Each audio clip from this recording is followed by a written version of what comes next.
Hi, my name is Cathy Hanville, and I'm a licensed clinical social worker in Pennsylvania and California. I'm also an EMDRIA-approved consultant. As Pride Month started, the Southern Poverty Law Center issued their 2023 report on hate in this country, and over the past year, the number of anti-LGBTQ specific hate groups increased by 1/3 to 86.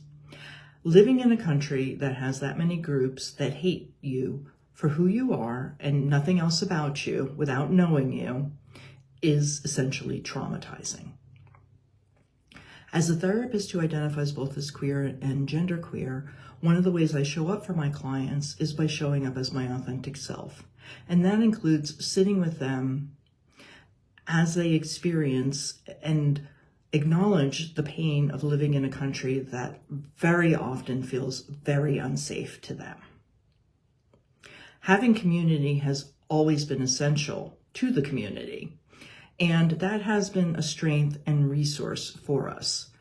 This is one of the reasons that Pride exists, one of the many reasons that Pride exists.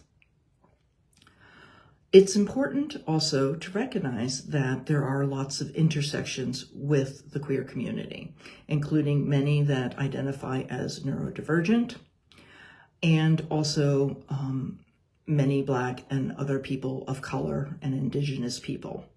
Historically, they have not been recognized for their contributions, and that is something that is starting to change, but people that have those intersections have additional traumas from struggling to be in the world as who they are and be seen and accepted and safe.